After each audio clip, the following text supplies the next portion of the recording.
बिस्मिल्लाहिर्रहमानिर्रहीम, अस्सलाम वालेकुम, गुड इवनिंग एंड नमस्कार टू एवरीवन। मैं हूं फ़खर यूसुफजई और आप देख रहे हैं debate with Fakhar. Debate with Fakhar में आज हम बात करेंगे इस रीजन के हवाले से। हम ज़्यादा बात इसी रीजन के हवाले से कर रहे होते हैं और उसकी वजह क्या है, क्योंकि हम पाकिस्तान में हो, हिंदुस्तान में हो या अफ़गानिस्तान में हो, क्योंकि आपस में इंटरलिंक्ड हैं ये ममालिक और एक दूसरे के ऊपर डिपेंडेंसी भी बहुत ज़्यादा है। जब एक जगह अगर कहीं हालात बेहतर होते हैं तो उसका असर दूसरे कंट्री पे भी पड़ता है, वहां पे भी हालात बेहतर होते हैं।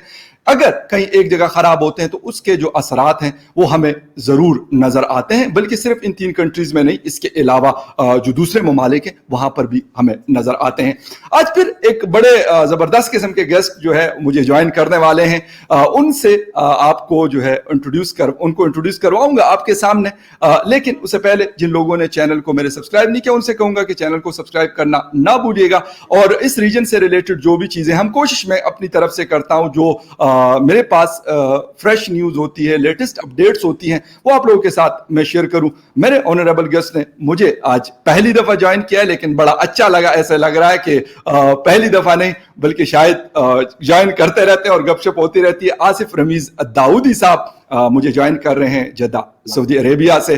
और आपको जैसे पता है दाऊदी साहब बिलोंग करते हैं हिंदुस्तान से, इंग्लिश लिटरेचर पढ़ाते हैं किंग अजीज यूनिवर्सिटी सऊदी अरेबिया में और इसी शोबे से वाबस्ता है। लेकिन हम उनको जानते हैं एज ए पॉलिटिकल एनालिस्ट के तौर पे, एज ए एनालिस्ट के तौर पे और राइटर के तौर पे, क्योंकि मुख्तलिफ न्यूज़पेपर के लिए अपना जो आर्टिकल है वो लिखते हैं।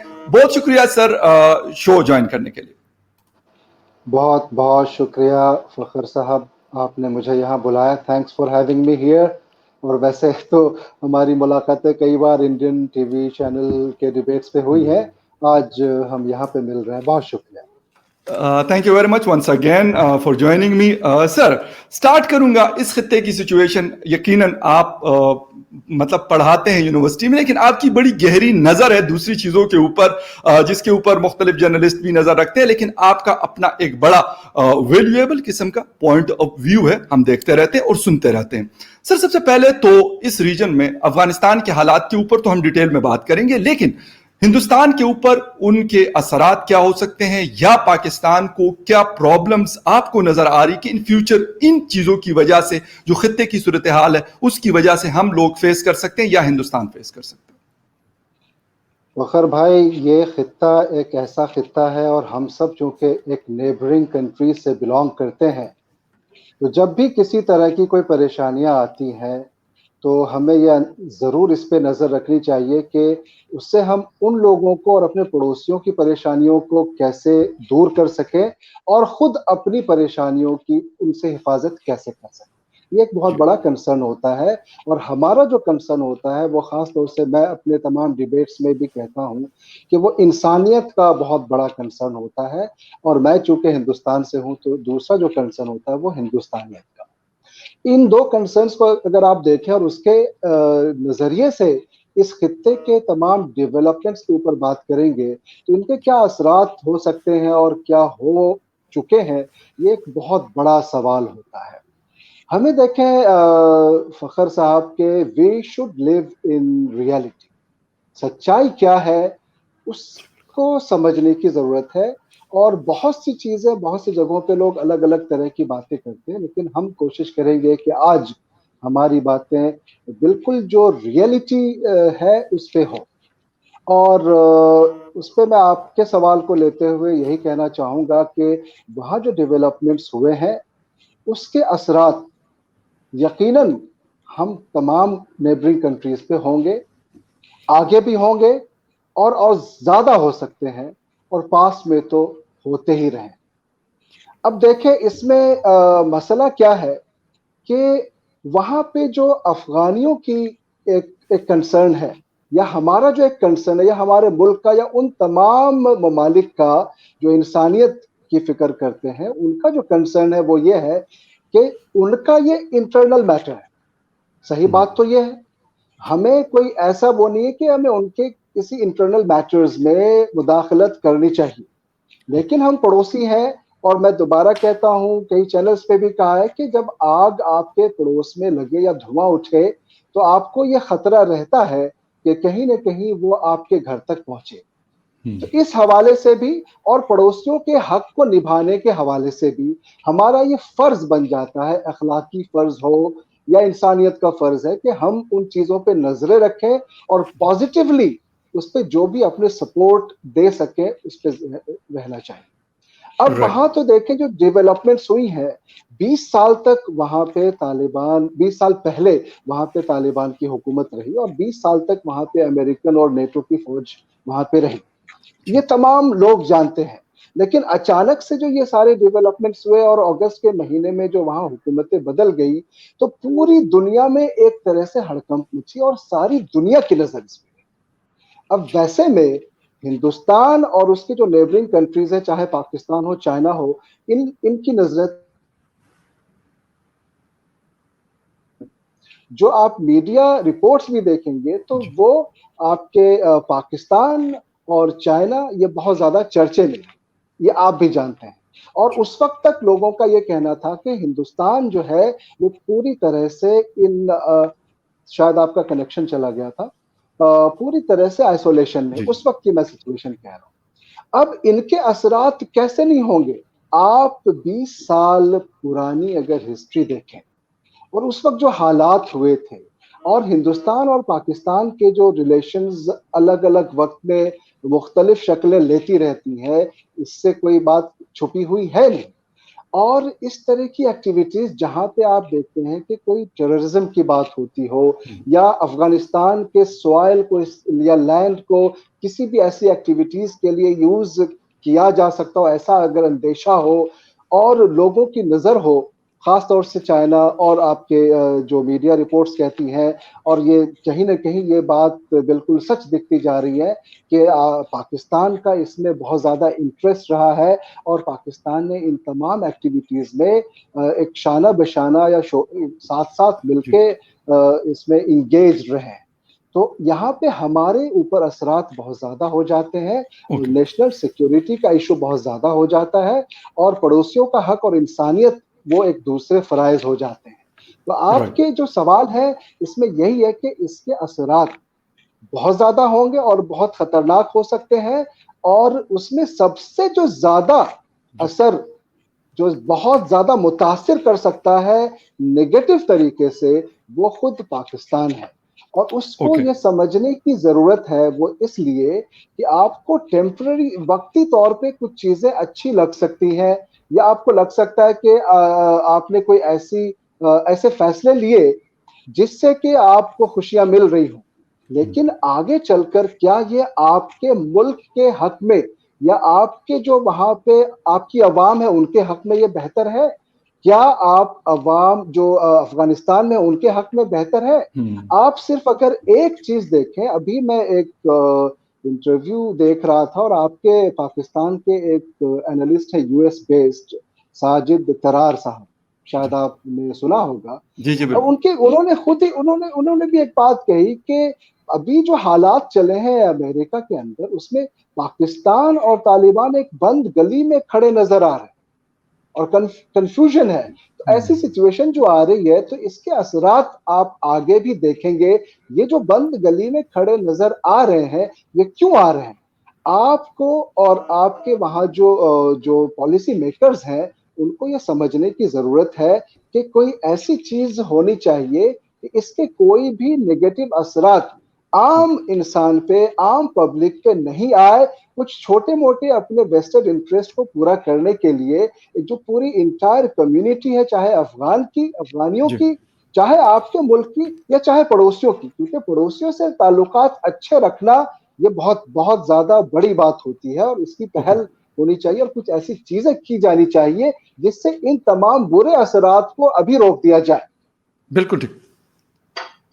अच्छा सर, एक और चीज इस रीजन में आपकी नजर होती है, पाकिस्तान और हिंदुस्तान के पर्सपेक्टिव से मैं बात करना चाह रहा हूं। आपको सबसे ज्यादा खतरा इन दो ममालिक को, शिद्दत पसंदी और दहशतगर्दी, कौन सी ऐसी चीज आपको नजर आ रही है कि या दोनों हैं कि जिसकी वजह से हमारी सोसाइटियां तबाह हो रही हैं और हमें बहुत ज्यादा नुकसान उठाना पड़ रहा है? पाकिस्तान को तो हम देख रहे हैं 1980 से लेकर 2021 तक बहुत कुछ गवाया हमने और कुछ पाया नहीं इस चीज की वजह से कि हम एक्सट्रीम की तरफ चले गए। माइनॉरिटीज के हवाले से हमारी मतलब पॉलिसीज हो या जो भी हो, कवानीन बहुत अच्छे अच्छे हैं सर, इसमें कोई शक नहीं। कॉन्स्टिट्यूशन में बेहतरीन किस्म के वो आर्टिकल्स मौजूद हैं माइनॉरिटीज के हवाले से, बट प्रैक्टिकली अप्लाई वो चीजें नहीं की जाती, लोगों को परेशानियां हैं। आपको क्या नजर आ रहा है कि शिद्दत पसंदी से हम मतलब उस पे जा रहे हैं तबाही की तरफ, या एक्सट्रीम की तरफ, शिद्दत पसंदी की तरफ से की वजह से, या ये दहशतगर्दी की वजह से हम तबाही की तरफ जा रहे हैं? फखर भाई, ये दोनों चीज़ें जो है ना कहीं एक दूसरे से बहुत ज़्यादा एक सिनोनिम जो कहते हैं ना, एक जैसे जी मीनिंग्स रखते हैं, लेकिन ज़ाहिर फ़र्क भी है। चाहे आप शिद्दत पसंदी की बात करें, चाहे आप दहशतगर्दी की बात करें, इसमें कोई भी चीज़, जब कहते हैं ना कि कोई भी चीज़ बहुत ज़्यादा एक्सट्रीम हो जाए, शिद्दत पसंदी को आप इसी नज़रिए से देखते हैं कि बहुत एक्सट्रीम हो जाए तो बिल्कुल भी वो सही नहीं होता। एक हद तक एक कोई लिमिटेड इसमें होना चाहिए कि हमारा एक कोई ये है, कोई सीलिंग है जहां पे हमें जाके उसको रोक देना है। अब आप शिद्दत पसंदी से पहले मैं दहशतगर्दी पे आता हूँ। कौन सा ऐसा मुल्क है या कौन सी ऐसी कम्युनिटी है पूरी दुनिया में जो ये कह दे कि दहशतगर्दी कोई अच्छी चीज है और उससे नुकसानात नहीं होते? आपके सवाल में खुद ही आपने कहा कि 91 से या उससे पहले से भी कितनी चीजें खो दी हैं आपके मुल्क ने या उन तमाम ममालिक ने जहां पे इन चीजों के असरात देखने को मिले हैं। तो दहशतगर्दी तो सबसे बड़ा थ्रेट है पूरी दुनिया के लिए, और ये एक ग्लोबल इशू है, ग्लोबल प्रॉब्लम है। और उससे यही एक बड़ी वजह है कि हिंदुस्तान का एक जो मौक़िफ़ है वो शुरू से रहा, आज भी है, और आप देखें कि उस पर बहुत ही कन्विक्शन के साथ उस मौक़िफ़ के साथ हिंदुस्तान खड़ा हुआ है, और वो तमाम ममालिक खड़े हुए हैं कि हमें ज़ीरो टॉलरेंस टू टेररिज्म रखना है। क्योंकि आप अगर इंसानियत की बात करते हैं, आप अगर लोगों की जान बचाने की बात करते हैं, तो आपको दहशतगर्दी से ज़ीरो टॉलरेंस रखना ही पड़ेगा, तभी जाकर आप आगे फलाह और अच्छे काम और जो ममालिक जो होते हैं, या आपके पाकिस्तान की मैं बात कर रहा हूँ, अगर उसको सही डायरेक्शन में वहाँ के लीडरान लेकर जाना चाहें तो कितने ऐसे टैलेंट्स हैं और कितने ऐसे रिसोर्सेज होंगे कि अभी जो आप कहते हैं ना कि वर्ल्ड बैंक से या जो कर्ज और फाइनेंशियल एक दूसरा एस्पेक्ट है, कितनी प्रॉब्लम्स होती हैं। अभी चाइना खुद वहां पे 3 बिलियन का जो आपके क्या कहते हैं कर्ज की वो वापसी मांगने की है, उनकी शिकायत हो रही है कि हमें वापस दो, और बहुत लिमिटेड रिसोर्सेज हैं। तो वैसी सिचुएशन में दहशतगर्दी जो है ये बहुत बड़ा थ्रेट है, और ऐसी चीजों को इनकरेज करना, देखिए आप समझ रहे हैं कि पूरी दुनिया इन चीजों पे नजर नहीं रखती और नहीं जानती है। अभी जो यहाँ पे हालात हो रहे हैं या हुए हैं, उसमें ये मैसेज बहुत ही रॉन्ग मैसेज पूरी दुनिया की तरफ जा रहा है कि कोई भी एक मुल्क, और खास तौर से आपकी जो लीडरशिप है, वहां पे इस तरह की चीजों को एनकरेज करना, यानी कि कहीं ना कहीं ये मैसेज जाता है कि आप अपने अवाम की भलाई नहीं सोच रहे हैं, लेकिन आपकी अपनी कुछ पर्सनल इंटरेस्ट हो सकती है, चाहे वो पावर हंगर हो, चाहे वो ज्यादा दिनों तक क्या कहते हैं हिंदुस्तान को कहीं ना कहीं बैकफुट पे रखने की कोशिश हो सकती है, या फिर आप कोई दूसरे मुद्दे और मसाइल में जा सकते हैं, लेकिन इससे फायदा नहीं है। दहशतगर्दी बहुत ही बड़ा थ्रेट है, और शिद्दत पसंदी भी, कोई भी चीज जब एक्सट्रीम होती है वो कतई तौर पे बिल्कुल सही नहीं होती। अच्छा आसिफ दाऊदी साहब, एक चीज और जहन में आ रही है, एज ए इंडियन मुस्लिम आपसे पूछना चाहूंगा कि हमारे यहाँ पाकिस्तान के पॉइंट ऑफ व्यू से मैं बात ये कर रहा हूँ, आपके यहाँ से नहीं, लेकिन आपसे इसलिए पूछ रहा हूँ क्योंकि आप मतलब चीजों को देख रहे हैं, और बाकी भी मैं अपने दोस्तों से ये सवाल करता हूँ, आपसे कर रहा हूँ। हमारे यहाँ ये कहा जाता है कि मोदी जी की हुकूमत आई है तो मुसलमानों की जिंदगियां बड़ी परेशानी, तकलीफ, ये वो जो भी उनका एक वो है एक नैरेटिव है, वो बयान किया जाता है। इमरान खान साहब की तरफ से भी पिछले 3 साल यही बात की जाती है क्योंकि आप वहां रहते हैं, आप बेहतर बता सकते हैं, और आप खुद है भी इंडियन मुस्लिम, आपकी बात ज्यादा वजन रखती है बजाय कि मैं इधर इस्लामाबाद में बैठ के या कहीं और पाकिस्तान के शहर में बैठ के मैं करूं। ये वाकई ये बात सही है, या ये सिर्फ एक प्रोपेगेंडा किया जाता है कि नहीं बस एक चीज उठा ली हमने और बस उसके पीछे पड़ गए और हमने ये बात करनी है, बस हमने इससे हटना ही नहीं, हमने ये पटरी पकड़ लिया और हमने को एंड तक लेके जाएंगे। इज इट ट्रू, और ये वैसे ही मतलब गप है? फखर साहब, हिंदुस्तान या पाकिस्तान, लगभग 75 साल हो गए हैं आज़ादी के, और आज़ादी के वक्त जब ये टू नेशन थ्योरी के बाद दो मुल्क अलग हो गए, तो जो वहाँ पे हिंदुस्तानी, जो मुसलमान वहाँ पे हिंदुस्तान में मौजूद रहे, तो मैं आपको बताता चलूँ कि तब से लेके अब तक हमें लगता है वहाँ जो एक कल्चर है यूनिटी इन डाइवर्सिटी का, वहाँ जो एक कल्चर है कि हमने खुद बचपन से ये तमाम चीजें देखी है, और हमारे पूर्वजों ने और आबा अजदाद ने बड़ी अच्छी और बहुत ही पुरखुलूस और सुकून वाली जिंदगी एक कहते हैं ना कम्युनल हार्मनी के साथ गुजारी है।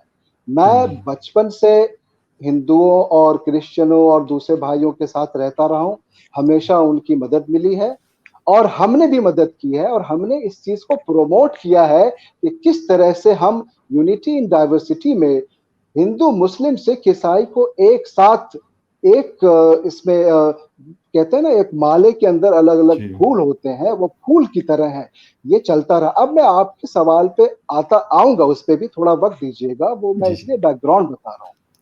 वहां पे एक इतना बड़ा मुल्क है और इसमें आप आबादी देखें 130 करोड़, उससे ज्यादा कोई छोटी आबादी तो होती नहीं है। बिल्कुल।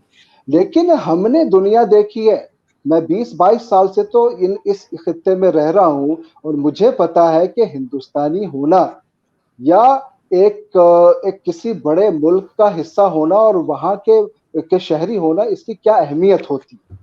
और आज मैं चाहूं या आज कोई ये चाहे कि हमें कोई दूसरा मुल्क, फॉर एग्जाम्पल कहते हैं ना कि आपके पाकिस्तान में, मैं अपने अगर यहाँ पे किसी पाकिस्तानी दोस्त को बोलूं कि यार हमें जो है वहाँ की चीजें जो ऐसी चल रही हैं और वहाँ पे जो हालात है वो बड़े डिफरेंट हैं, तो वो उनका जवाब जो है वो मुख्तलिफ होगा।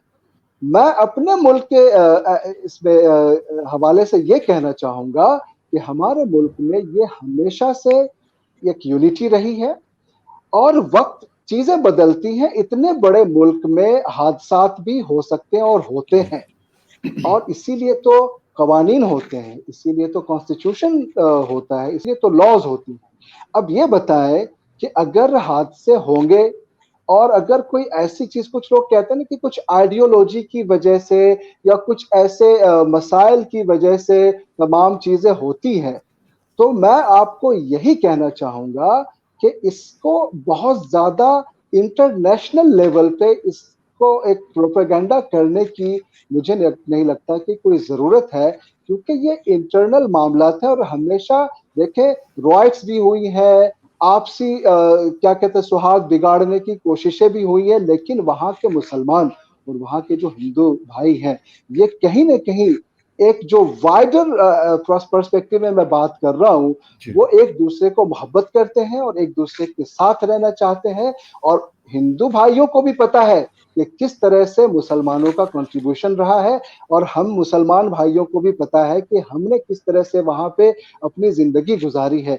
लेकिन इन तमाम चीजों के बावजूद भी अगर कहीं पे किसी भी तरह की कोई चीजें आती हैं, कोई हादसे होते हैं, तो उन तमाम हादसों को रोकने के लिए एक लॉ एंड ऑर्डर है, वहां का सिस्टम है, और उसके हिसाब से कोर्ट्स जो है वो डिसाइड करके यकीनन मुजरिमों को सजा जरूर देगी। लेकिन मैं एक चीज जरूर आपको ऐड करना चाहूंगा कि अभी कुछ दिनों पहले हमारे हिंदुस्तान के एक सहाफी अफगानिस्तान में थे और बहुत ही बेरहमी से उनकी जान चली। आप भी जानते हैं हमारे मरहूम दानिश सदीकी, बिल्कुल। हम उनके क्या के मगफिरत की दुआ करते हैं, और आप सब व्यूअर्स से भी दुआ करते हैं कि ऐसे तमाम लोग जिन्होंने अपनी जानें खोई हैं इस दहशतगर्दी की वजह से या एक शिद्दत पसंदी की वजह से या कहीं पे भी कोई जाने जा रही है, तो उन तमाम लोगों के लिए दुआएं मांगे और आपसे गुजारिश है कि दुआएं करवाएं, पहली चीज। अब वहां पे जो उनकी जान गई, ठीक है, वो किस आइडियोलॉजी की वजह कर गई। अब उसको ये कोई कह दे कि पूरे मुस्लिम और इस्लामिक कम्युनिटी उसकी जिम्मेदार है, तो ये कहना ठीक नहीं है। ठीक उसी तरह से अगर कोई भी ऐसे हादसे होते हैं, चाहे आपके पाकिस्तान में हो, चाहे हमारे हिंदुस्तान में हो, जी तो ये कह देना कि पूरा हिंदुस्तान वही सोचता है, वैसे ही सोचता है, ये गलत है। हिंदुस्तान एक बहुत ही स्ट्रॉन्ग व्यूज रखता है और हिंदुस्तान में ये देखें, कुछ चीजें आप अभी जो देख रहे हैं ना, अभी के नजरिए से देख रहे हैं, बहुत आप 75 साल पीछे जाके आज तक देखते रहे, तो मुझे लगता है कि हिंदुस्तानी होने में हर एक हिंदुस्तानी को फख्र है, चाहे वो हिंदू हो, चाहे मुसलमान हो, चाहे क्रिश्चियन हो, ठीक है, चाहे किसी भी कम्युनिटी से हो।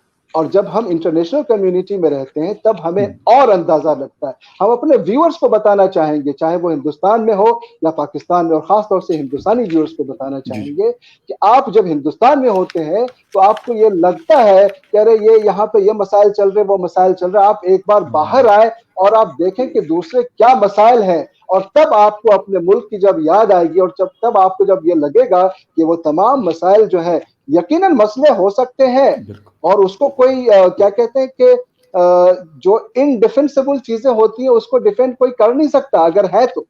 लेकिन बिल्कुल इसका मतलब ये नहीं है कि हमारा मुल्क जो है, हम अपने अंतर्राष्ट्रीय मंच पे, इंटरनेशनल प्लेटफॉर्म पे उसको हम कहीं भी किसी को ये इजाजत दें कि वो उसको डैमेज कर सके, क्योंकि आप बाहर आके देखें फिर अंदाजा लगेगा कि आपके मुल्क की क्या है। ठीक है बिल्कुल ऑन अ लाइटर मूड एक चीज मतलब मेरे जहन में आई है और वो है इमरान खान वर्सेस मोदी जी।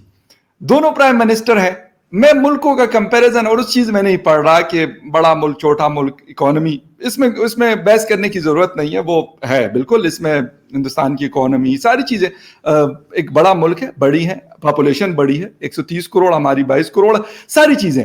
लेकिन as a prime minister to prime minister on a lighter mood आपसे पूछना चाहूंगा कि अगर आप कंपैरिजन करते हैं दोनों प्राइम मिनिस्टर का, तो नरेंद्र मोदी जी और इमरान खान नियाजी साहब के अंदर आपको क्या सिमिलैरिटीज और क्या डिफरेंसेस नजर आते हैं, या क्या ऐसी चीजें जो इमरान खान साहब में नहीं है, अगर होती तो शायद वो भी एक बेहतर तरीके से डिलीवर करते, जिस तरह मोदी जी से लोग खुश है, दुनिया में भी उनको मतलब जिसे कहते हैं हाथों हाथ लिया जाता है, स्पेशली डिप्लोमेसी उनकी बड़ी स्ट्रांग चल रही है। तो क्या ऐसी कुछ चीज आपके जहन में नजर आती है आपको?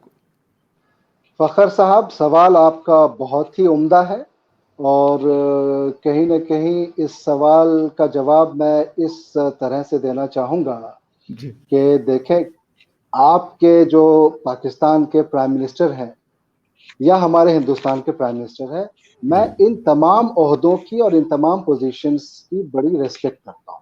बिल्कुल कुछ ऐसे मैंने लोगों को देखे हैं आपके पाकिस्तान से, खास तौर से ऐसे पैनलिस्ट को देखे हैं जो जी हमारे चैनल्स पे आकर हमारे मुल्क के वजीर आजम को या दूसरे पोजीशन को जो है उनको बेनाजेबा बातें भी करते हैं। हमारे जी अखलाक में वो चीज़ें नहीं है, इसलिए मैं पहली बात तो ये कहूँगा कि उस पोजीशन की मैं बड़ी इज्जत करता हूँ, ओ चाहे वो आपके मुल्क के हो चाहे हमारे मुल्क। अब जी आपका सवाल कि किस तरह से हम इनको कंपैरिजन करते हैं, तो आपको मैं एक छोटी सी मिसाल ये दूं। अगर जी मैं बोलूंगा तो ऐसा लगेगा कि मैं हिंदुस्तानी हूं और हिंदुस्तानियत की बात करता हूं, तो शायद मैं वही बात करूंगा जो आप समझ रहे हैं।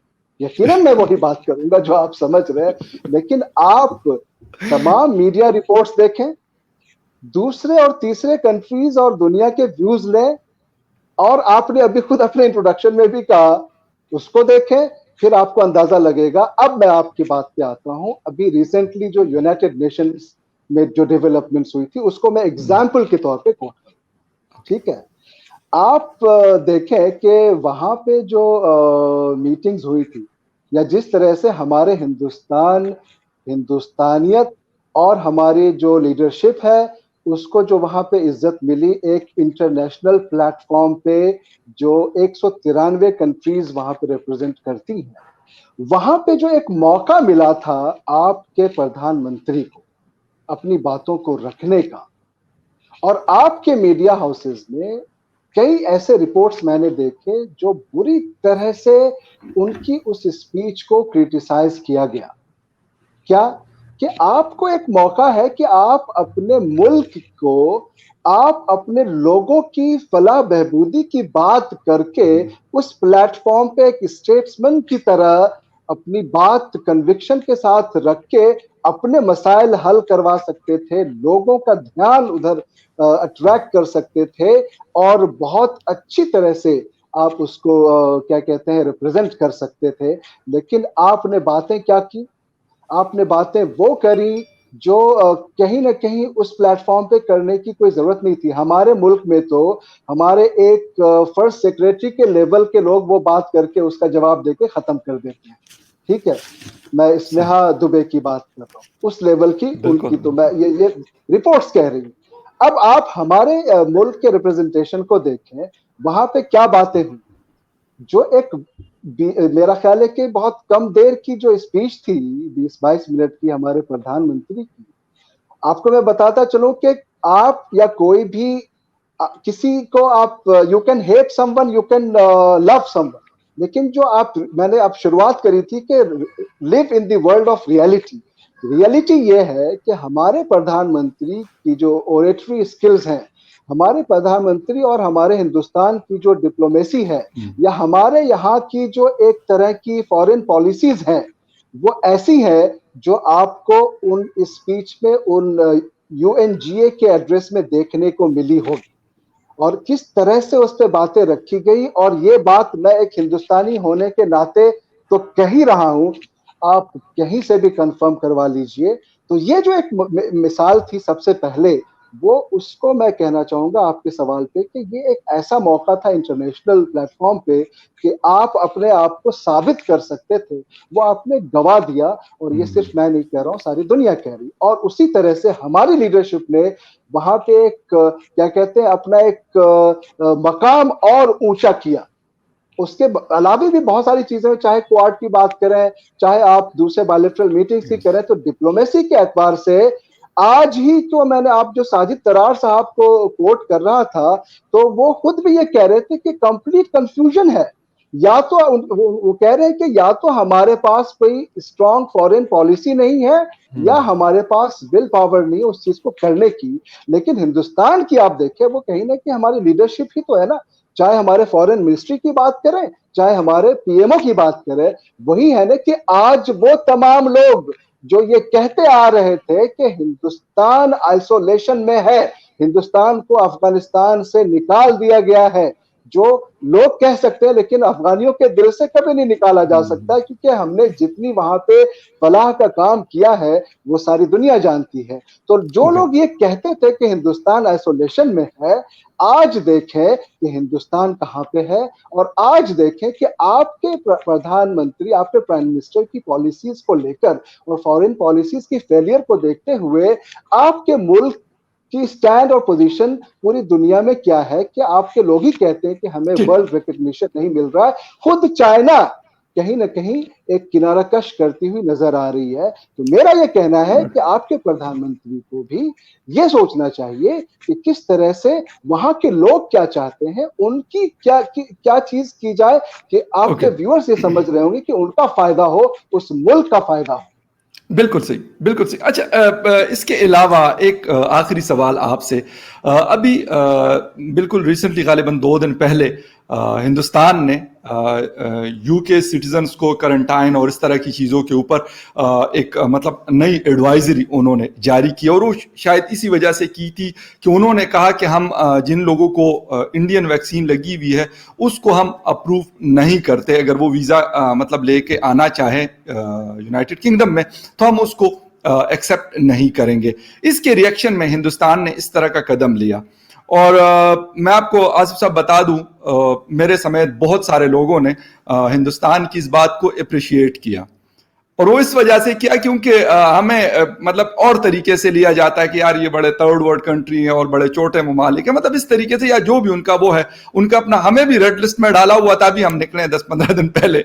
लेकिन इस तरह की चीजें एक, मतलब जिसे कहते हैं कि एक कदम उठाना, मैं कहता हूं एक डेयरिंग स्टेप है इस तरीके से चीजें, कि एक बेशक वो यूनाइटेड किंगडम एक बड़ा मुल्क होगा, लेकिन अगर वो कोई इस तरह की चीज करता है तो कम से कम जो हम लोग हैं तो उसके अगेंस्ट हम भी उस तरह के इकदाम कर सकते हैं जो उन्होंने हमारे साथ किया। कैसा देखते हैं इस चीज को? मतलब क्या हमें नहीं मिल जाना चाहिए? बांग्लादेश, पाकिस्तान, इंडिया, अगर हम दुनिया में किसी को बात करें, ये कैसे हो सकता है कि दुनिया हमारी बात ना सुने, बल्कि मैं कहता हूं कि हम किसी को भी अपनी बात मनवा सकते हैं। फखर साहब, आपका सवाल बहुत ही बढ़िया है और मुझे ये चीज़ कहने में फ़ख्र है कि हिंदुस्तान के बारे में जो अभी भी लोग, मैं कल ही एक इंटरव्यू में था, आपके ही पाकिस्तान के एक सहाफ़ी और एनालिस्ट हैं उनके साथ, वहाँ पे भी मैं इसी तरह की बात कर रहा था कि भाई देखें, united we stand, divided we fall, ये तो सब जानते हैं। आपके सवाल में ये था कि अगर हम मुत्तहिद होते हैं तो और क्या कर सकते हैं, लेकिन मुत्तहिद होने के लिए रेसिप्रोकल होना ज़रूरी होता है। हमारे मुल्क ने तो हमेशा से कोशिशें की हैं और करती रहेंगी आगे भी कुछ मुद्दे, लेकिन वो एक अहम दूसरा मुद्दा है। मैं पहले आपके सवाल पे आता हूँ। जो दूसरी बात हो रही थी आंख में आंख दिखा के बात करने की, हमारे एक साहब ने कल इंटरव्यू में कहा कि आपका मुल्क तो कुर्बानी का बकरा है या हो सकता है। तो मैंने यही कहा कि हिंदुस्तान को आज की तारीख में कोई भी मुल्क चाहे कितना भी बड़ा सुपर पावर हो, वो आंख दिखा के या कुर्बानी का बकरा बना के इस एटीट्यूड से बात कर ले, ये इसकी अब कहीं से भी कोई हैसियत है नहीं किसी की। सबको विद ड्यू रेस्पेक्ट, सबके अपने अपने पोजीशंस हैं और हिंदुस्तान उन तमाम मुल्कों के साथ एक पैरेलल शोल्डर टू शोल्डर चलते हैं ना, कांधे के साथ चल के खड़ा रहने वाला मुल्क है और हमेशा रहा है। अब आप बताएं कि कोई एक मिसाल दे दें, एक वैक्सीन का तो आपने एग्जाम्पल दे ही दिया, मैं आपको दूसरी मिसाल देता हूं और फिर मैं दोनों को रिलेट करूंगा। तो कोई एक मिसाल दे दे जहां पे 193 कंट्रीज के रिप्रेजेंटेशन हो और यूएनजीए की वो असेंबली हो जहां को जिसको पूरी दुनिया देखती है और उस पर नजर होती है, वहां पे किसी मुल्क का प्रधानमंत्री उन तमाम मुल्कों को और उस यूएनजीए को उसी के असेंबली में आईना दिखाए और बोले कि आपके अंदर रिफॉर्म्स की जरूरत है, आपके अंदर सुधार की जरूरत है। तो क्या आप जो कह रहे हैं कि थर्ड वर्ल्ड कंट्रीज में लोग इस तरह के की बातें नहीं रख सकते, ऐसा जवाब देना जरूरी भी पड़ जाता है और आपको मैं बताऊं कि जवाब देने का तरीका भी होना चाहिए। आपकी बात कब कहां कैसे रखनी है ये पता होना चाहिए, तो बातें आपकी बहुत दूर तक जाएगी। लेकिन आप इस वैक्सीनेशन पे या दूसरे किसी मौजू पे या यूनाइटेड नेशन को ही आईना दिखाना, आप मुझे कोई मिसाल दे दे जो ऐसे आईने दिखाए गए होंगे।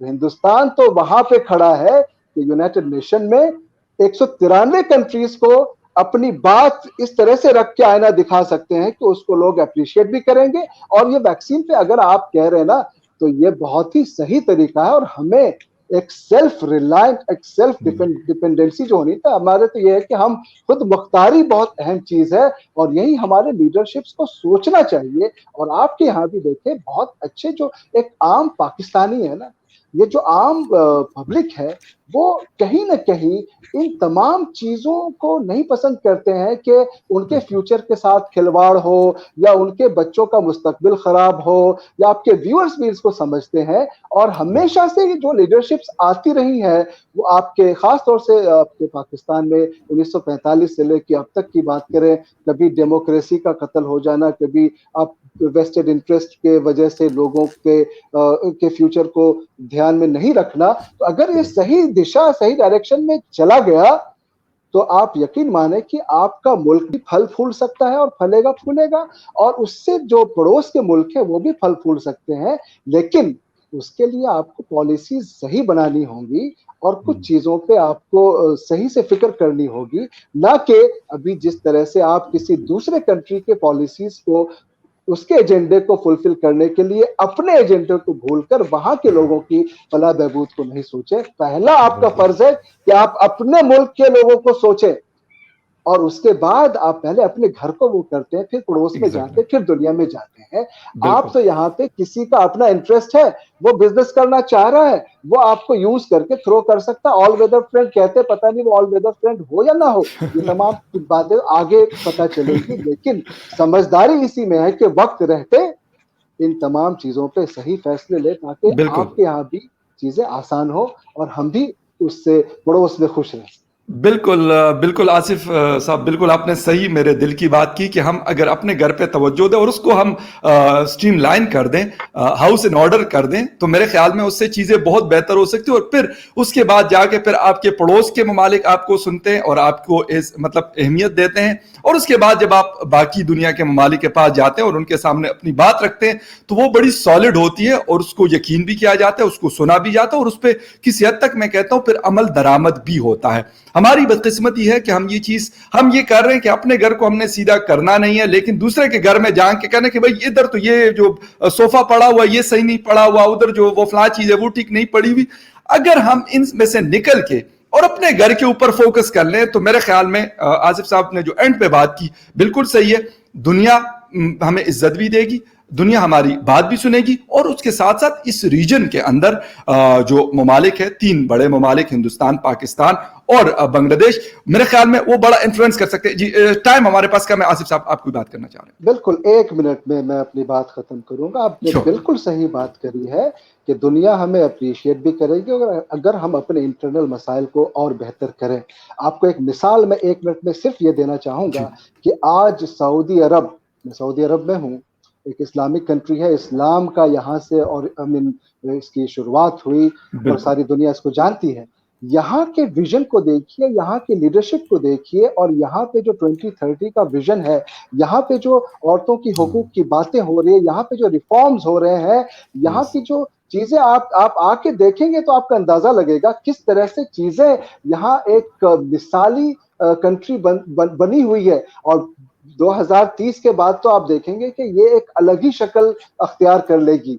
तो ऐसे विजन के साथ आप अपने मुल्क के लोगों के बारे में सोचें और अगर आप नहीं समझ पा रहे तो हमारे सऊदी अरब के मॉडल को तो फॉलो कर लें, जहां आपके इतने सारे लोग रहते हैं और उससे आपको बड़ा फायदा हो। आसिफ साहब, मुसीबत ये है कि हम कभी टर्किश मॉडल उठा लेते हैं, हमारी जो अभी इमरान खान साहब की बात है, कभी वो चाइनीज मॉडल उठा लेते हैं, कभी मलेशियन मॉडल उठा लेते हैं, कभी सऊदी अरेबियन मॉडल उठा लेते हैं, तो हमें कोई डायरेक्शन फिलहाल पता नहीं चल रही। अब पता नहीं मॉडल हमारे यहाँ कौन सा। कंफ्यूजन। एब्सोल्युटली राइट, बिल्कुल। और उस कंफ्यूजन की वजह से जो है अवाम मतलब जिसे कहते हैं सफर हो रही है, वो उनको मुसीबत है सामने। ये मसला है कि कंफ्यूजन क्लैरिटी कहीं पे हमें नजर नहीं आती। लेकिन खैर एनीवे, ये चीजें खत्म होने वाली फिलहाल नहीं है, इस पे हम मजीद भी बात करेंगे। बहुत शुक्रिया for joining this. Asif Ramiz Daudi साहब, आपने सऊदी अरेबिया से मुझे ज्वाइन किया। और इसके साथ साथ viewers, thank you very much for watching debate with Fakhar Yusufzai. किसी और डिबेट में फिर मिलते हैं। Take care and bye. बहुत शुक्रिया फखर साहब। थैंक